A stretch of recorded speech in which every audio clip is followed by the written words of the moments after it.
All right. Here we go. Here Hey. go. Hey, everybody. Welcome to... I was doing Peter Pan. Anyway, start over. Oh, yeah, Peter Pan. That's... Here we go! And then the other fun one is the Mickey Mouse train ride one. What song is that? Oh, dude.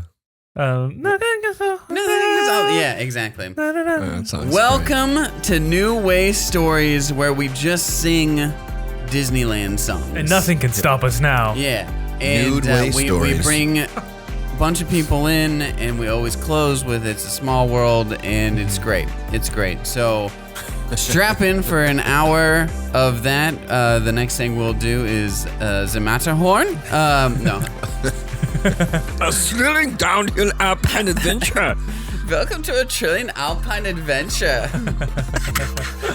I miss Disneyland. It's my favorite. That's my favorite. I'm pumped. We're not talking about this at all today, but I'm pumped to go to see the new Splash Mountain. Tiana's Bayou Adventure.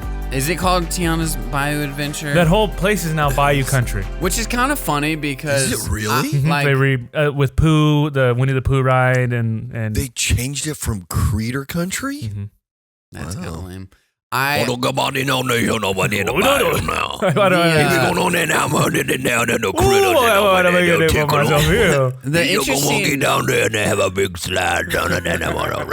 interesting thing about like changing it to Bayou Adventure is that like New Orleans is infamously below sea level, and that's nuts. And they converted Splash Mountain into the Bayou Adventure, where you still are going to be going up this big hill. Yeah. And then I'm assuming they have a big drop, unless they've completely redone it, and it's just one of the big fan boats that you're going through, just dodging gators.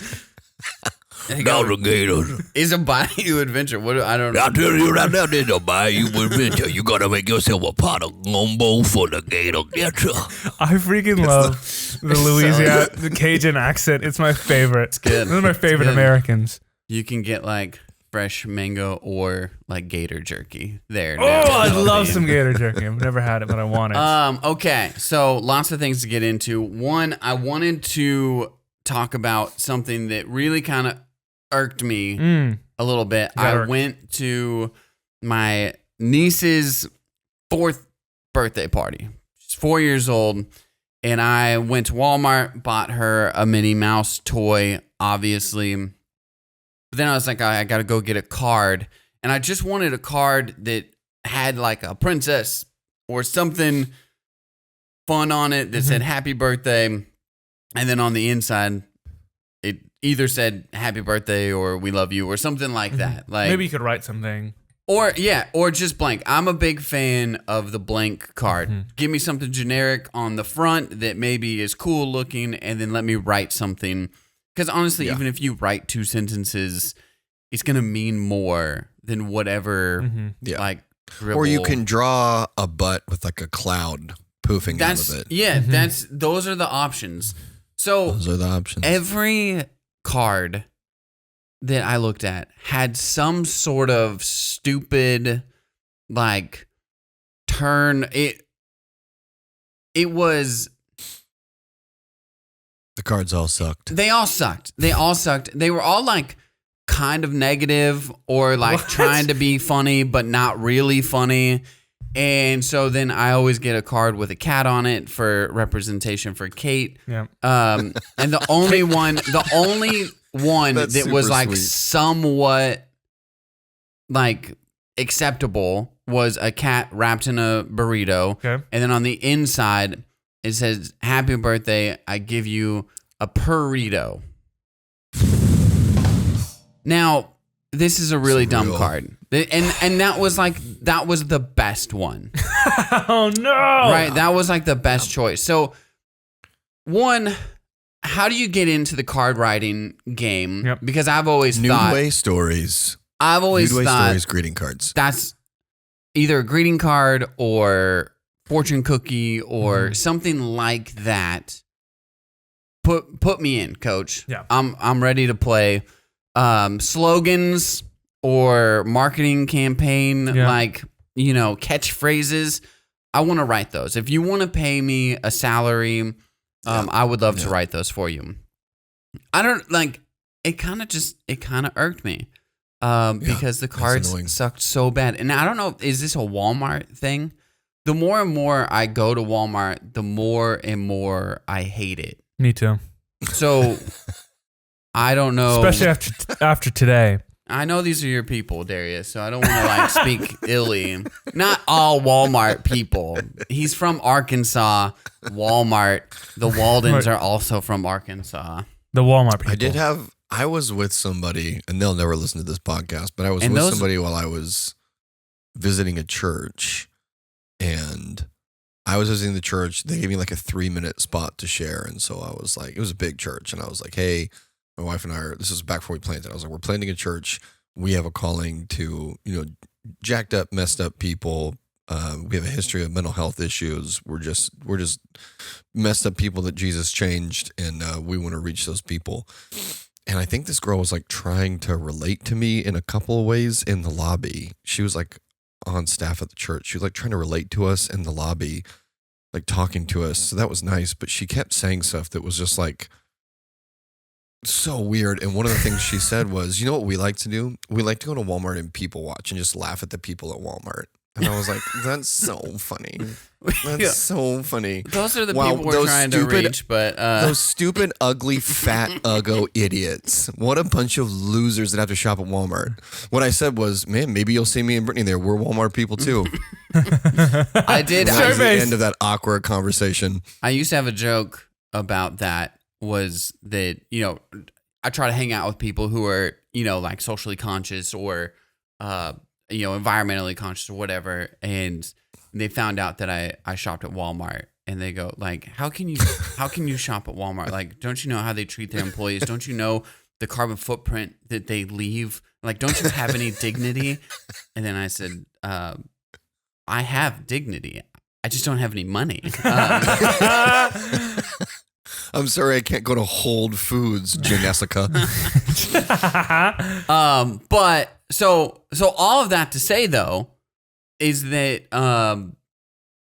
4-year-olds don't have the same sensibility as a seasoned 34-year-old comedian, podcast host, author. So exactly.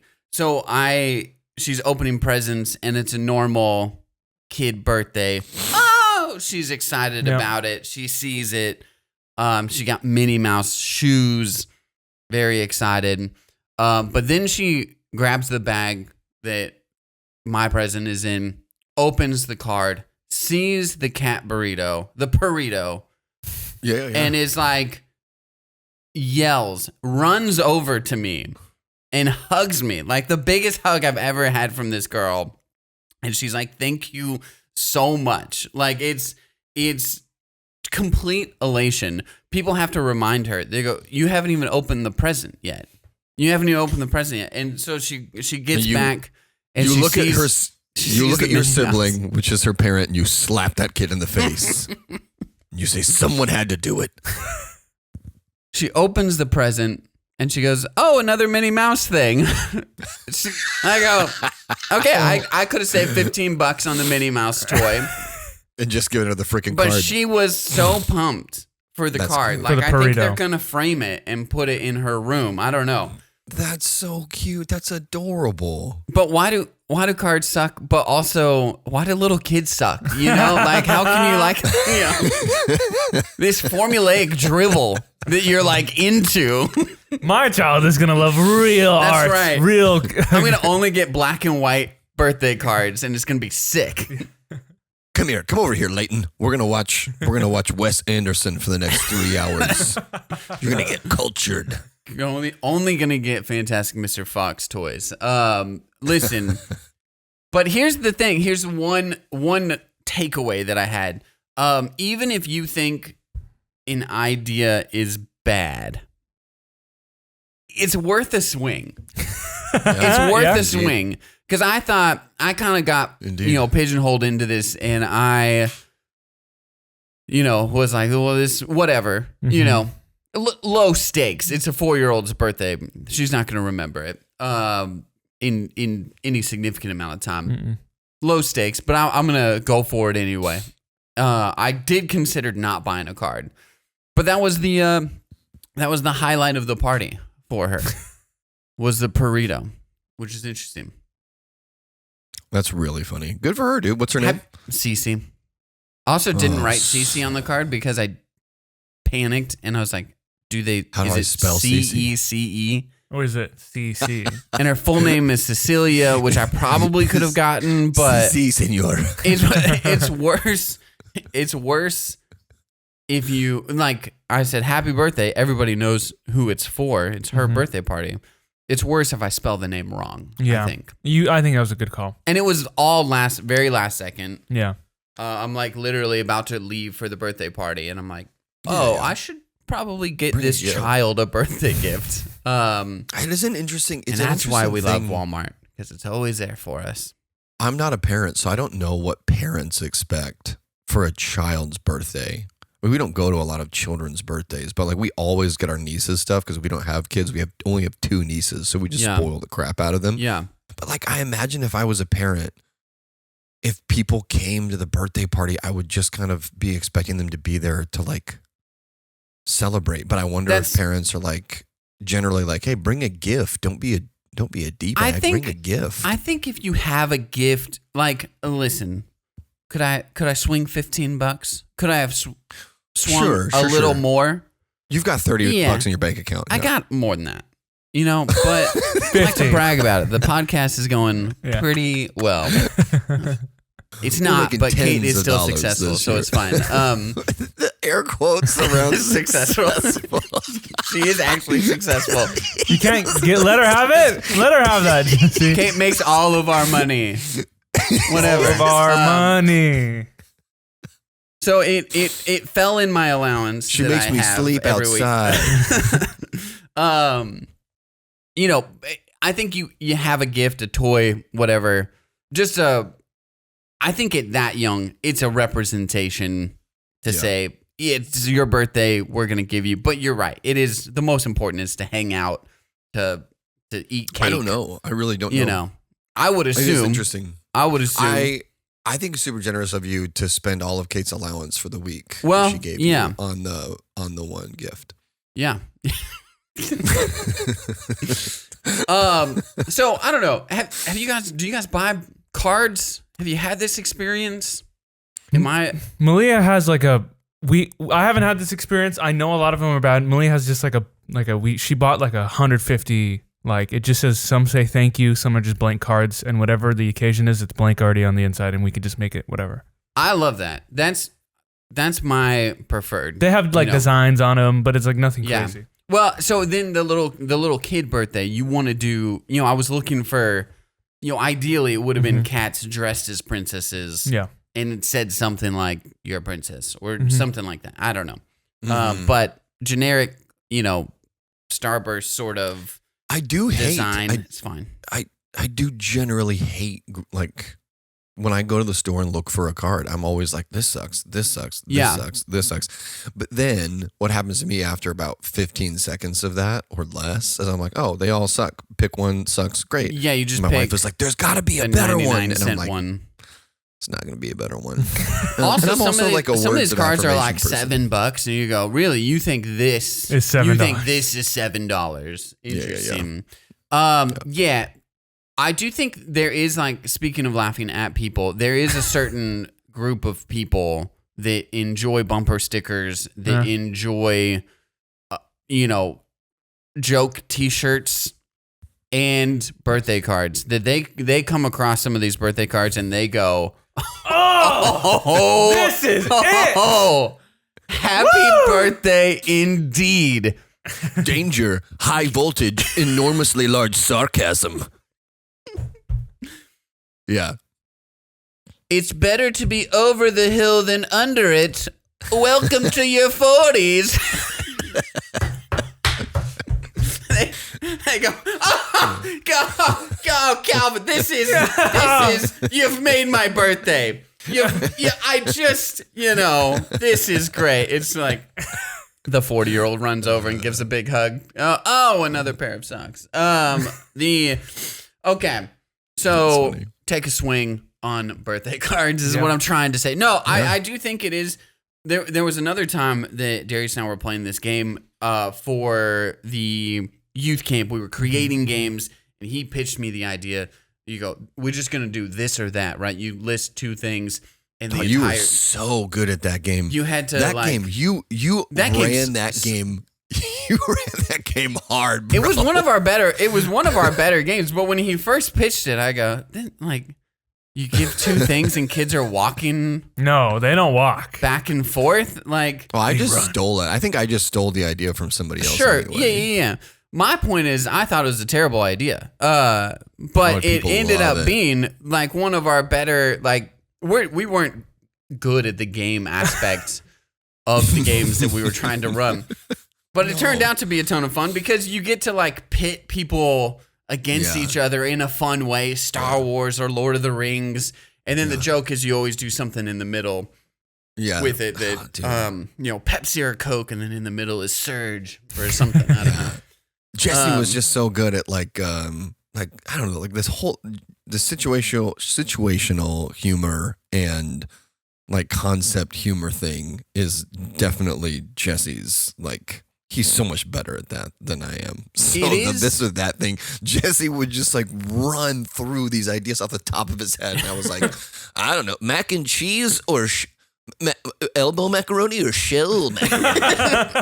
Yeah, Darius, it's obviously shell. Let's give real answers, real suggestions here. Boo, bring back the guy with the hat, you idiot.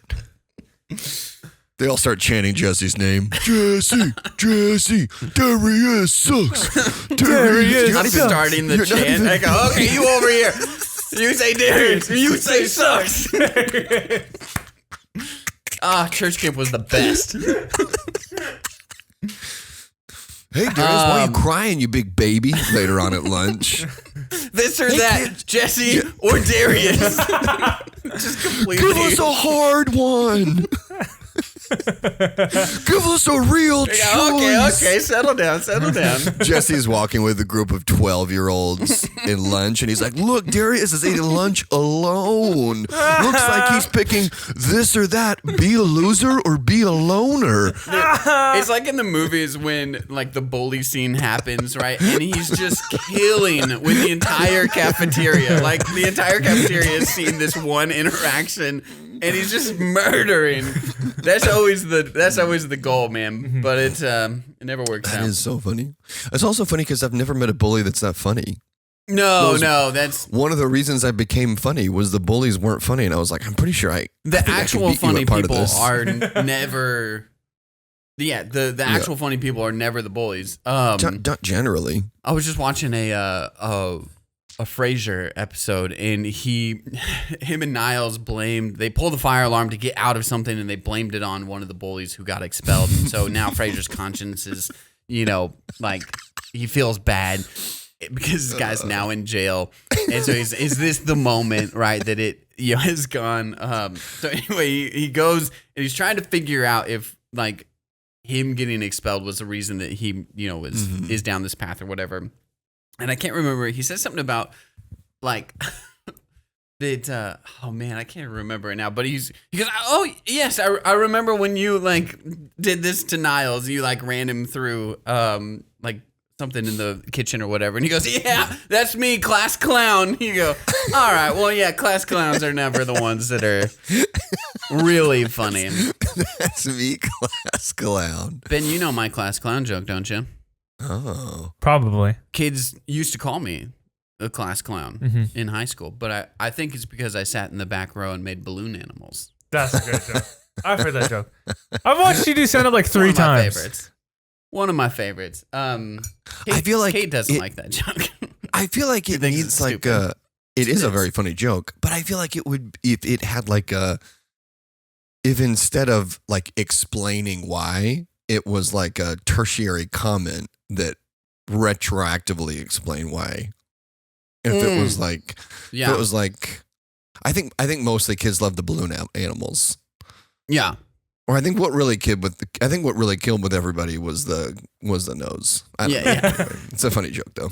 I do not to critique. Funny. It's a great joke. No. That's also I'm thinking about if you could like build it in the set somewhere where you like have a balloon animal, right? And then it's like then it answers when you pull the balloon animal out, and you're like people, put it together.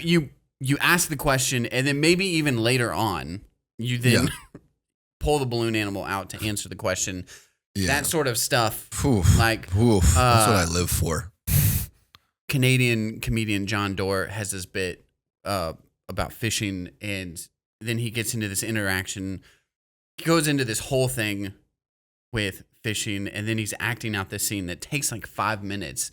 And he sees his neighbor on the lake, and he's yelling back and forth. And he says something about, I think I fell asleep in the yard, and I think your kids drew whatever on me, right? And then the conversation devolves, and he goes, "You want to go? Like, let's go." And he takes his shirt off, and then you see the thing that's drawn, right? On his it's Dude, so funny. So funny. Do you know who Chris And you can Fleming change is? it to whatever you want. I've seen him do it with like 2 or 3 different like images. Yeah. Who? Yeah. Do you know who Chris Fleming is? You have to look him up because he's one of the funniest comedians I've ever seen. And I saw him a long time ago on YouTube, and Brittany showed me like a funny YouTube video of him, and it was like a YouTube skit, but I just wrote him off because he was on YouTube, and I was like, there's lots of people that are accidentally funny on YouTube, even though it was a good sketch. Sure. And then just recently, I started seeing like things of his actual stand-up pop up on the internet, and he's nuts. He's really good. Anyway, nice. You guys have to check it out. I want to hear. Chris, I don't know what's on the docket for today, but I would like to hear about Gladiator 2. Well, that was where I was about to go. Ben, I saw the text you sent me. Do you have to watch this portion of? If you're not watching this portion, if you're not watching, watch now because we're not going to speak in 10 seconds. Our thumbs are to the side. Yay or nay on Gladiator 2? Okay, I'm going to count down. Yeah, 3, 2, 1. Oh, your thumbs down. But it's not, only because there's no middle option. I was going to say, well, that's it. That's this or that. Can I go, just... Okay. Right in the middle still. Yeah, I'm in the middle. Let's go a little bit up. Thumbs up would be Gladiator 2 is great. Thumbs down would be Gladiator 2 is bad. Thumbs in the middle is I'd really like to watch Gladiator one again.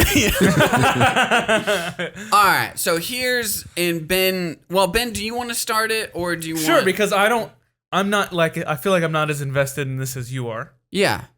Okay.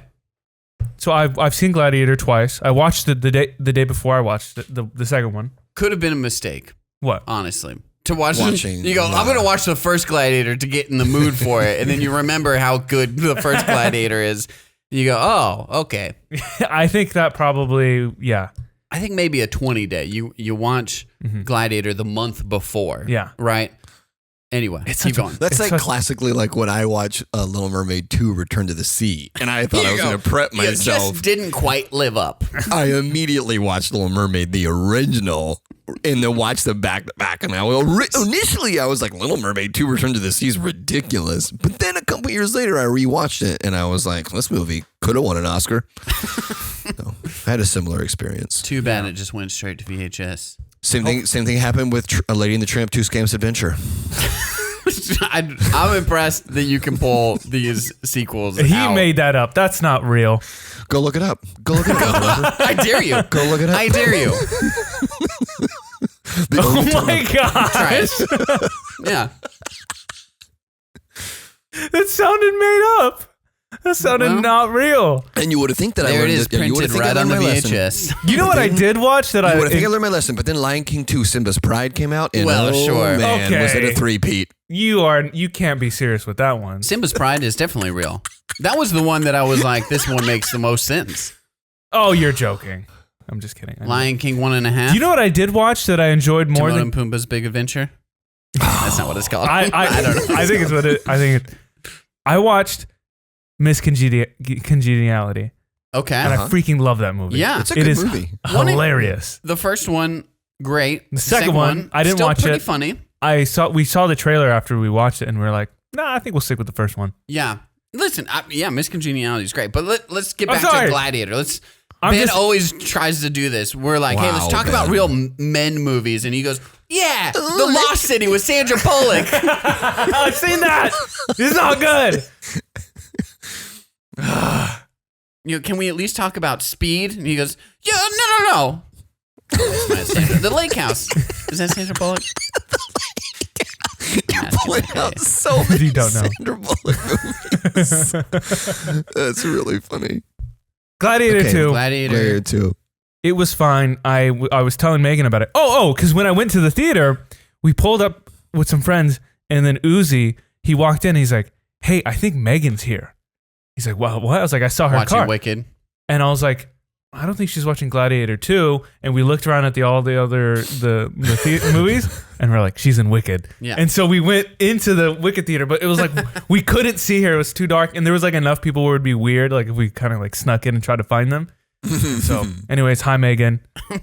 Hi, Megan. Hope you enjoyed Wicked, which Hope you you probably did. did. I hope you didn't hate Wicked. It was the best musical I've ever seen in my entire life. I think she did like it. She seemed in a, yeah. Megan, write in. Right in, Megan. Right in, Megan. We want to know. NewWayStoriesPod@gmail.com. Megan, give us your review of Wicked.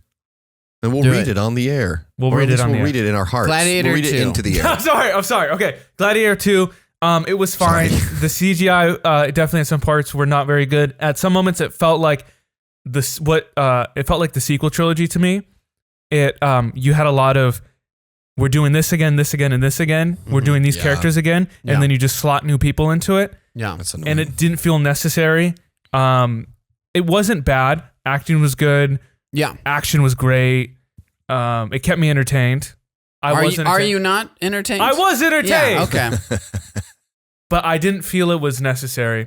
There was nothing to, and maybe this is just me because I'm not invested into this franchise. So I wasn't like, shouldn't be a franchise. That's probably why. Yeah. Right.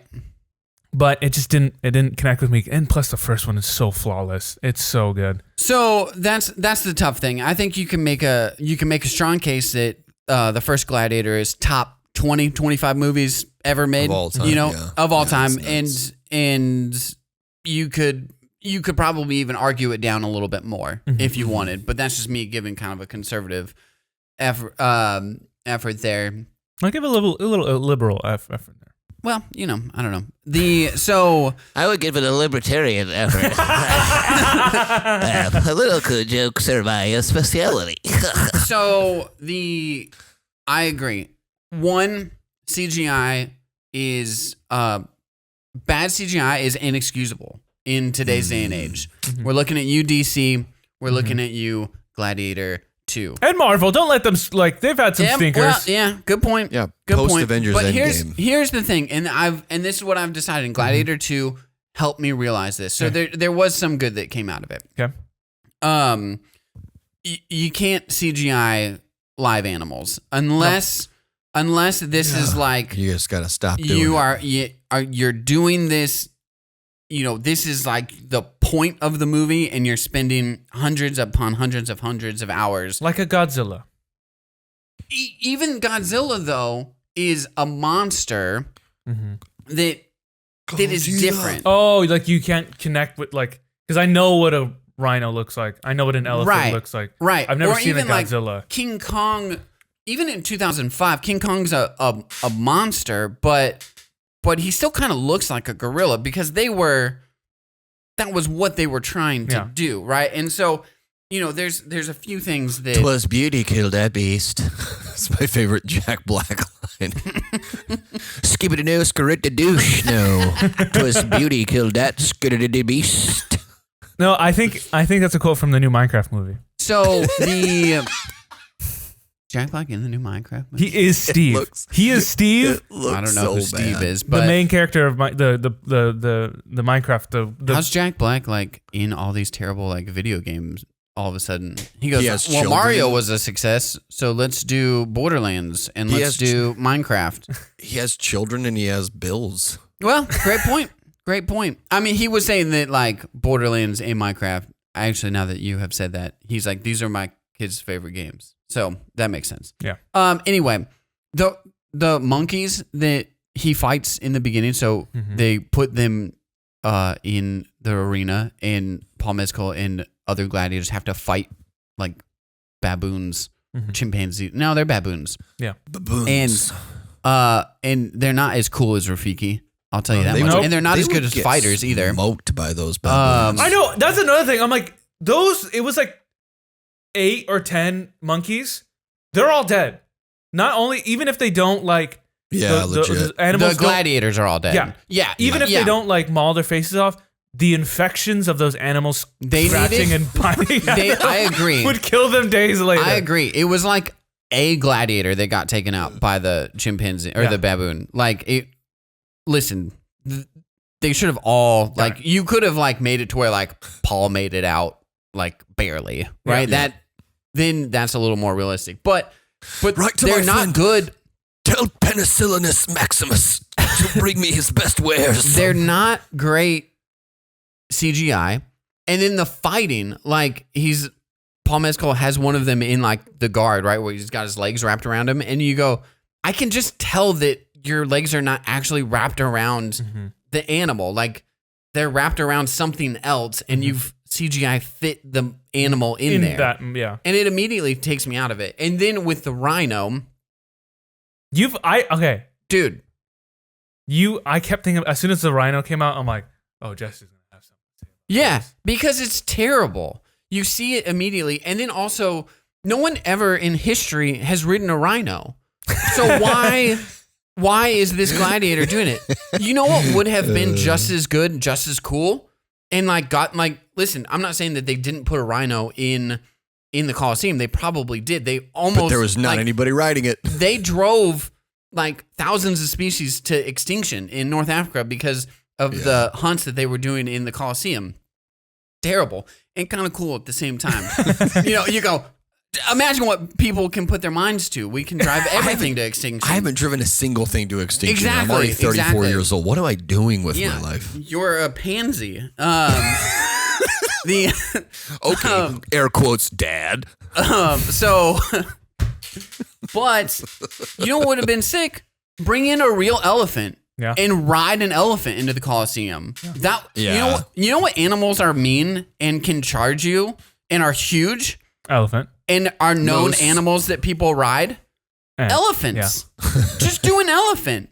And then it's a real thing. You know what I would have preferred? Actually, I would have preferred Ong Bak, the warrior, played by Tony Jaa, riding on that elephant. And then Tony Jaa flips off that elephant and just smokes all of those. Can you imagine sequels that live up. Can you imagine a Roman gladiator having to fist fight like a Thai fighter? Like a Thai warrior. Oh, he would just he would knee a hole in that guy's sternum. Yeah.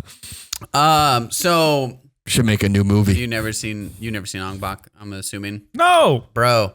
Tony Jaa's the man. You don't know who Tony Jaa is? The Protector, and then the subsequent Ong Baks. So good. Anyway, freaking great. I think they're on the flicks. No, they're not on the flicks because I would have watched them constantly. I don't know what they're rated. I don't remember how much. I don't know if there's nudity in those movies or not. I watched them a long time ago. They're rated R, but I think the Ong Baks are. It's just Thai boxing violence. Just violence. The Protector, I think, is a little. But that's the Protector's like Dragon Dynasty, R.I.P. Oh dang. So anyway, we digress. We do. So that is tough, and I think CGI. This is the thing that I learned. Don't CGI organic material as much as CGI. You can. The landscape when you're rebuilding Rome. Yeah. Because that looks legit. And even the 2000, Gladiator, it looks really cool. And there are a few times when you pan up and it's like, and there's like people circling the Colosseum or whatever. You go, that's obviously CGI. Well, it's acceptable in the year 2000. Exactly. And I think you could do that a little bit better. But if you think about quarter century 1997, later. Titanic, right? The boat looks awesome. The boat looks really cool. Yeah. The Colosseum in 2000. It looks really cool. And I would still suggest go see Gladiator 2 because it's enough of a spectacle that you should see it on the big screen. Mm-hmm. I think Oh, that's cool. I appreciate that a ton. I think everybody, the thousands and thousands and hundreds of thousands of people who listen to this, I think that we should all, and I mean this seriously, like we should seriously, I don't know. I know Jesse just said go see in the theater, but I think we should stop seeing movies with bad CGI in the theater. And here's why I say that. Because the reason that they have the bad CGI, it's extremely well documented and extremely well known. The reason they have the bad CGI is because they're burning out the digital artists. They're underpaying them. They're overworking them. And then the digital artists are quitting. And there's nothing that the artists can do because the people who own the art companies are underbidding these movies and overpromising and then just throwing the workload on the artist. And I just think that's why it's bad. It's not bad because Ridley Scott's an idiot, other than the fact that Ridley Scott should have known better than to be part of this like movie industrial abusing the artists complex. And I think that it's just bullcrap. That's a legitimate bullcrap. That's a legitimate point. It's gotta be, it does have to be better because, and those people should be paid like, if you're going to spend $1 billion on a movie that is all CGI, like it should go to the people who are putting in the hours, right, to make the CGI. Or make it without CGI. Which is actually what I would love. I support the digital workers if you're going to do CGI. My preferred is to like fire them all. Have no jobs and do all practical effects.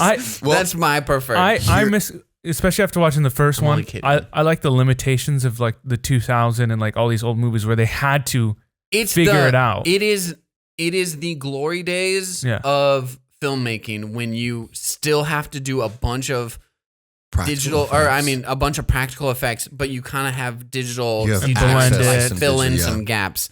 It really is like from 97 to 2004, 5. It is even 2008 Iron Man, where you're like, obviously Iron Man is like CGI'd. There's still like a lot of really cool CGI explosions. The worst. Nothing boils my blood more. Where I'm just blow something up. And let me tell you, it doesn't literally boil my blood because there's no heat. It's all just digital. That's the other thing is digital blood. It doesn't look like a real blood splatter. No, make the actors bleed or don't make the actors bleed. Just cut them in half. Yeah, you think Pedro Pascal can't handle it? I'll die for my craft. Really? Will you? Yeah, you will. Yeah. How right you are, Pascal. I think I understand that there's an industry shift and like there was VHS sales and DVD sales out the waz, and that was enabling people to make movies differently in the late 90s, early 2000s, in what I think will eventually be known as the best age of cinema, in my opinion, the 90s and early 2000s. But regardless of that, I think Wicked crushed at the box office. It was a great movie, and I like it. I love it. But regardless of whether I like it or not, it destroyed at the box office. Yeah. And it had some cool CG stuff in it, but it wasn't like a CG spectacle. It's built on the craft of the performers and the power of the story. Yeah. And that's like the freaking thing that I just want people to get is make it about the craft of the performers and the artisans who work on the movie and the power of the story. And then just let that present itself. Right? Yes.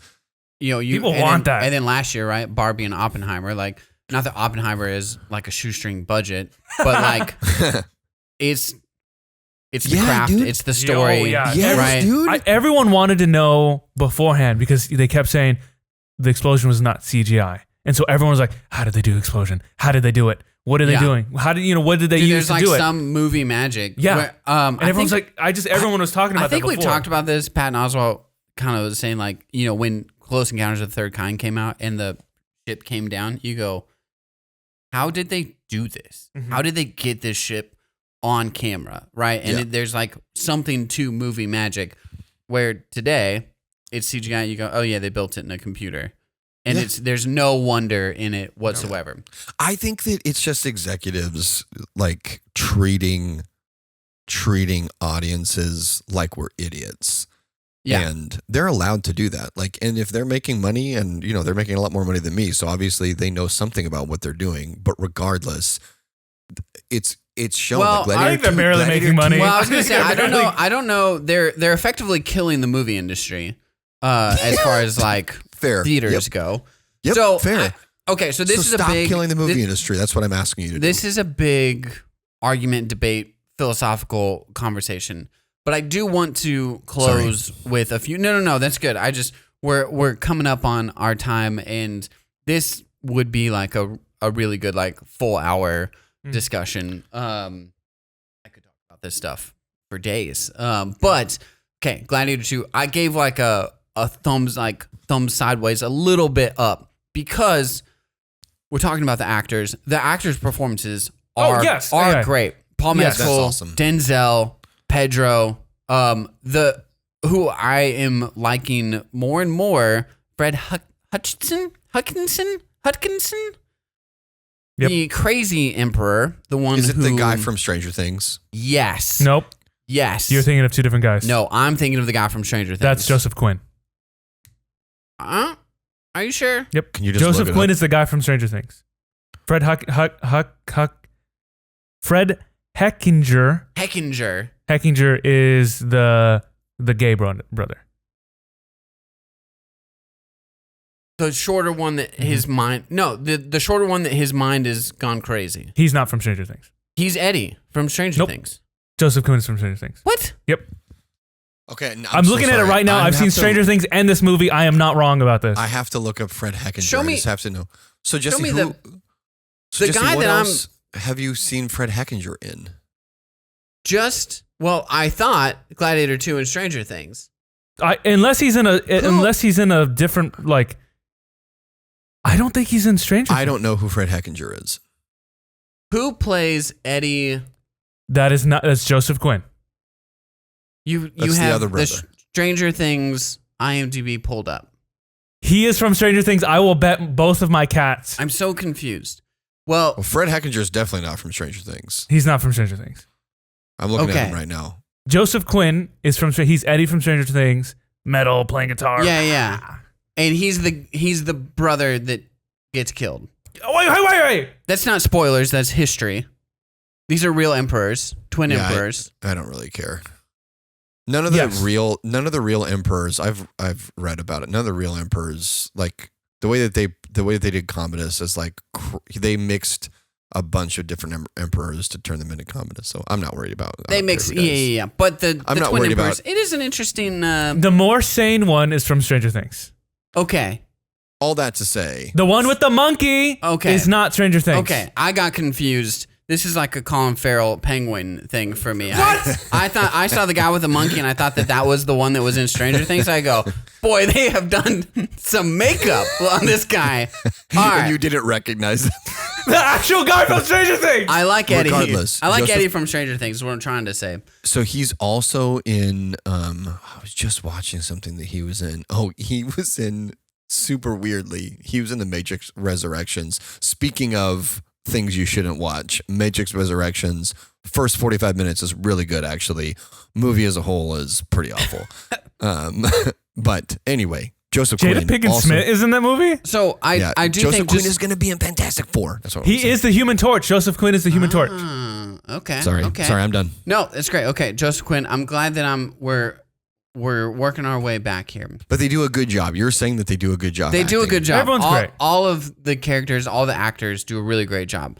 I would say that the story is like, when I first saw like Gladiator 2, I'm like, well, how is the kid going to be a gladiator? Like, is he just like, well, I love gladiators, so I'm going to be one? I'm like, that sounds stupid. But it made sense. Like, I was like, oh yeah, that makes a ton of sense, like why he is in the position that he's in.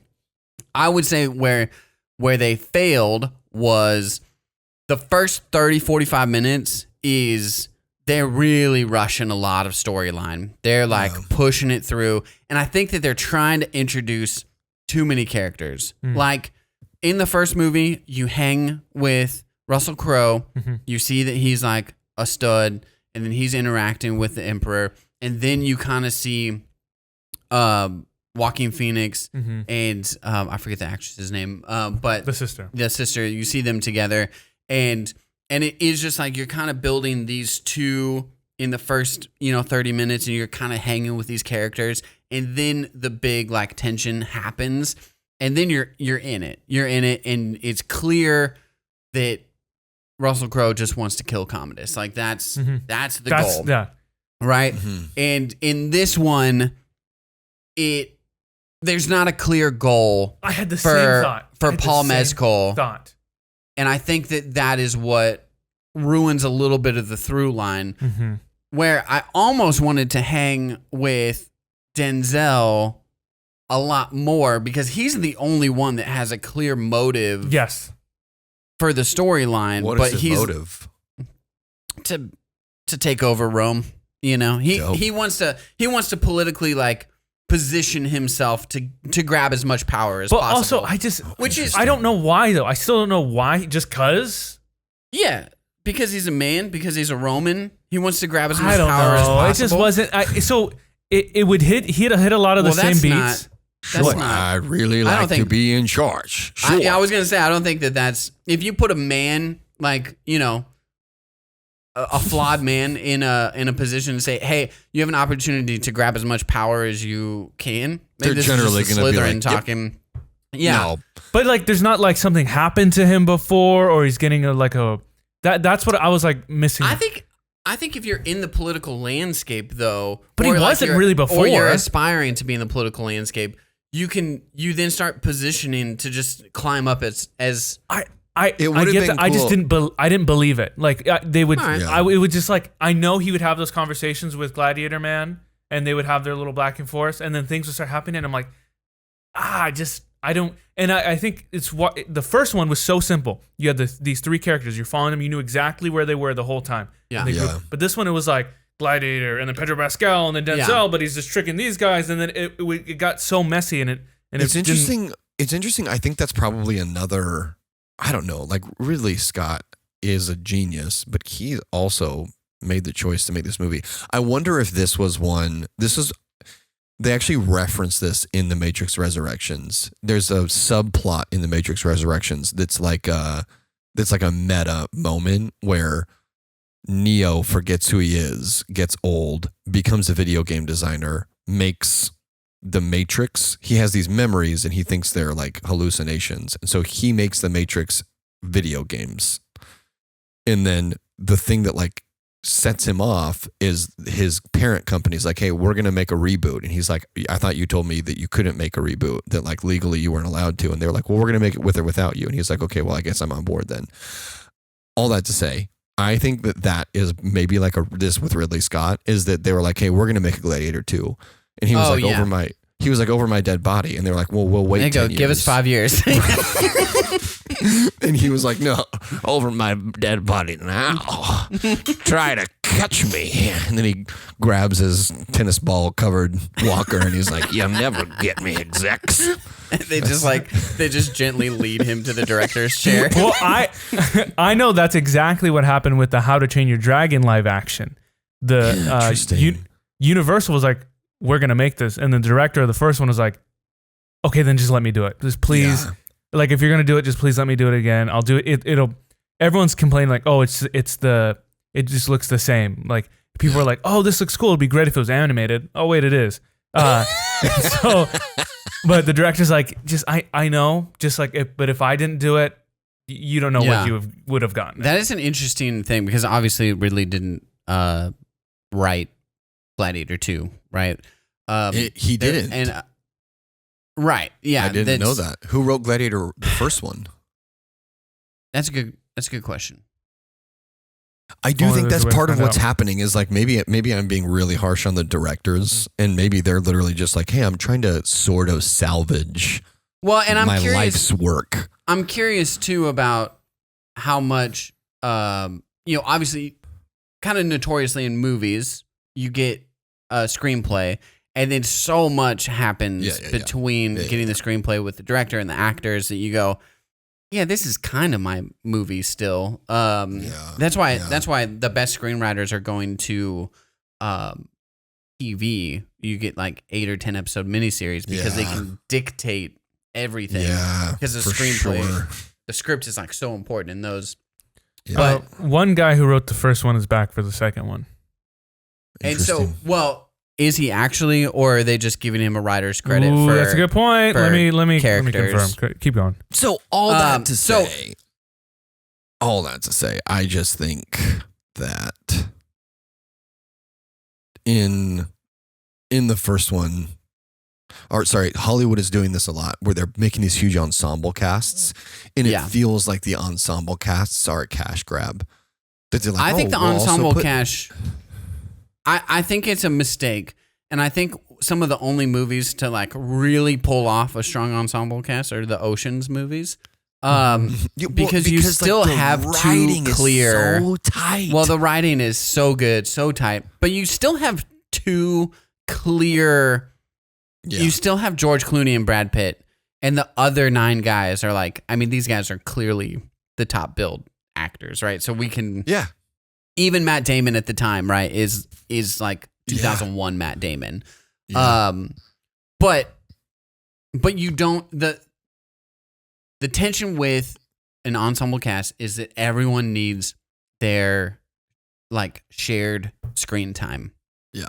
Where you kind of need Paul Mescal to be the driving character here. And we love you, Denzel, and we love you, Pedro. But you're going to need 20 minutes less of screen time so that, and the irony is I think like someone like Denzel would be like, yeah, I mean, whatever is best for he would the movie, be like right? Like whatever is the best for the story.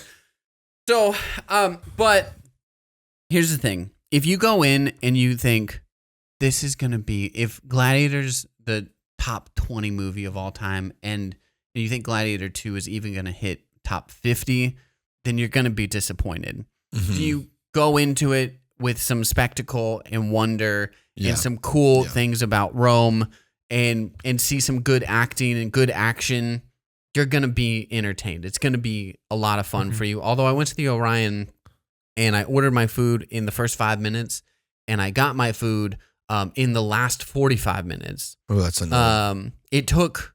If I was in a 2-hour movie, I would have not gotten my food. Thank God it was 2 hours and 30 minutes. I wouldn't have gotten my food. 2 hours. Yeah, it was nuts. But so with that being said, it is entertaining. It is a fun movie. It's just impossible to look at it and say, is it going to be as good as Gladiator? Or like you just get it set that this is going to be an incredible movie, and it is flawed, but it is fun. It's a good time. I'll give it. And again, I definitely hear you with the CGI thing. My only real quarrels though are with the animals. That there are some scenes in the water right at the beginning where I was like Pedro Pascal standing on the boat behind. Maybe I just need to change my perspective and realize that, like, for the most part, from now on, movies that come out in the theater are not necessarily going to be good. They're going to be spectacle movies. And if I want to watch good stuff, Ethan Hawke has like a contract with Netflix, and he keeps making amazing stuff that goes straight to Netflix. That was something that I was going to say with genius. You were talking about like the low budget, like straight to VHS. You got there's an expectation, and I think we still have this expectation that when a movie comes to theaters, it's gonna be, like tip top, like, and it's still like in my head, it still should be. But if you see a movie that comes out on VHS and you pick that up at Videotronics, you go, yeah, it's a straight to VHS movie. I don't have super high expectations for Lady and the Tramp 2. Scamps Adventure. Scamps Adventure. Lady and the Tramp 2. Tramps Stamps. It's Trent But when you see becomes a Gladiator 2 stamp collector.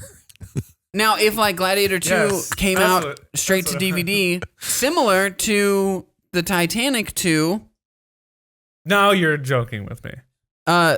Lightning does strike twice. That's the is the catchphrase or the tagline. The subtitle. Sometimes lightning does strike twice. Yes, it is. Straight to DVD. No one has high hopes for Titanic 2. But if Titanic 2 came out in theaters and James Cameron was tied to that, which would be ironic because he's just like, hey, guys, no, I'm going down with the ship on this one. That's a pretty good joke. I think it's a good story, but I think there's a lot more under the surface we haven't explored. And that's a dangerous thing, too. R.I.P. submariners. So the point is, it's entertaining. It's not the top 20. And also, an interesting thing, 24 years later with Gladiator, we still think it's one of the most incredible movies. It's hard to determine what is an all-time great right when you see it. You need... I think there's... yes. Okay. You need 25 years removed Yeah. to say... Or at least 10 years. Mm-hmm. I'm curious. There's a whole bunch of movies I'm watching, and I'm genuinely curious. What's the 2 or 3 movies from these last 5 years that we still will mention a decade from now? Dude, people. So I just had this conversation not that long ago with somebody that's like an avid reader, and they were like, "This is talked about like in like book communities online. This is talked about a ton. That like we don't know what book is coming out this year that's going to be a classic in 50 years because that's kind of more." It happens a lot more often with literature. And now there's never been more literature being published. And so we just have no idea, like, what's, like, The Martian was written. The Martian was published online as an ebook. Baby. And then became, like, a sensation. And so we just don't know. Like, and so that's the same thing about cult classic movies. You don't know. Well, I was going to say, I think that movies are experiencing that, too. Yeah. Is that... Yeah. You know, even 30 years ago, you go, okay, here's the 50 movies that came out this year. Right. Which one, you know, or maybe like what three or 4 big ones open every single weekend. Sure. So, you know, maybe there's 300 movies, theatrical movies. Not 50 years ago. Which of these? Yeah, sure. That's 50 years ago. It would have been like 1 or 2 movies that were like big every week. Totally. And so you just say which 1 or 2 of these is going to make it. Yeah. And it's easier to rise to the cream of the crop. And now the classic movies are still ultimately classic movies. Like Casablanca is it is incredible. And it is again, and same thing with the OG King Kong. Like I'm not just saying that as a King Kong fan. Like it is a good movie. Yeah. That's from 1933. But it's harder to rise to the top when you have literally thousands of movies that are being released in theaters, in Netflix, Amazon, Hulu, whatever. Yeah. But those movies, it may take longer to rise and then to sustain. Yes. There's a strong chance that it will be commonplace that in like a year, they go, oh, Amazon put this movie out in like a year ago. And now it's catching fire in the same way that a self-pub book, you put it online, and then like 2 or 3 years, you like find a readership, and then it like starts to pop, and then a publisher is like, oh, maybe we'll make this, you know, and then it stays in. I'm listening to Treasure Island right now. The Robert Louis Stevenson died in 1894. Yeah, right. And you know who reads it? Alfred Molina. Doc Ock. It's great. It's really awesome. Anyway, okay, we have gotten past our 11 o'clock hour. It's a fascinating thing, and I want to put a bow on it in this way. Gladiator. The reason why Gladiator is one of the best is because it is commercially and critically successful. Yep. And it is so bleeping hard to do, to make something that is commercially and critically successful. Right? I mean, that's why like Rotten Tomatoes has such stark differences, like the majority of the time. Mm-hmm. You know, critics love it, audience hate it. Mm-hmm. Audience loves it, critics hate it. You know, and it doesn't really matter what you think like holds more weight and what you're like trying to do. But that's my goal, man. I want it to be something that's really quality, that the critics would say, this is good stuff. But if I don't have a readership or a viewership, you know, like, then I feel like I think that's just as important. Why the like 80s and 90s were insane, because that's like Steven Spielberg, George Lucas, Bob Zemeckis, Bob Zemeckis, right? Yeah. I don't know about Kubrick as much. I think Kubrick was probably he probably didn't care that much about his audience. He probably was more like, I'm making movies for me. But my point is, I don't know. My point is, but he's making movies that are he's making movies for him, but he's making movies that are like, I mean, he made The Shining, right? He's making or A Clockwork Orange. These are like books that like people love. Yeah. You're right. My point only being, like, with that generation of filmmakers, they just loved movies. They loved, and they understood what a great film was. They studied like all the classics. They studied the like Japanese film. They studied all the stuff that like is foundational to like really good, solid, critically good film. But in the end, they were like, we want to take that and make freaking fun, exciting, great stories that connect to people. Yep. And I'm sure those people obviously are still around. Like, right, we still have lots of people that do that, but that's what. But that was the thing that was driving that was the thing that was driving the industry. Yes. Yeah. Which is not necessarily been driving the theatrical movie releases. Yes. In the last 10 years. Yep. Oh, dude, and now we do have some like, it's going to be cool. We have Ryan Coogler, and we have what's the guy's name that I always forget, who's connected to everything? He wrote Elf, directed Elf. John Favreau. We've got Favreau. We've got Ryan Coogler. We've got a whole other. You say Jordan Peele. I feel like he's gonna be. Absolutely, dude. Yeah, I mean, there's hope. There's hope. Yes.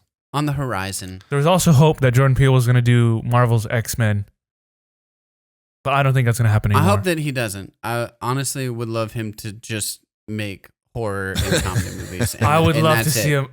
Give me the first. Just do one, Jordan. Jordan, if you're listening, I don't know that you are. I don't know. And just do the first Marvel X-Men, please. Obviously, the Russo brothers went from Arrested Development and Community, and then are the natural choices for the Avengers. But I don't know. I just let's not take great directors and great storytellers and put them. Say, all right, you're going to sign the Marvel Universe contract. Make for the next some of the best years. Marvel movies ever. Winter Soldier, Civil War, Infinity War, Endgame. We have those movies. Yeah, and then Jordan Peele could do it again. And as a comic book nerd, stop making comic book movies. Just stop. Yeah. Stop for 10 years. Let us clean our palates. Yeah. And then come back to it. Come back. Reboot Iron Man for me. I don't care. Watch The Penguin and then come back to me. I do want to watch The Penguin. It is phenomenal. Listen, that's when I say that, I don't mean Batman movies. Keep making Batman movies, obviously. I've got to go. That was the best ending statement ever. All right, man. We'll see you guys next week. For more New Way Stories, write in newwaystoriespod@gmail.com. Like, subscribe, follow, do whatever. Tell your friends about us. We love you guys. Thanks for listening.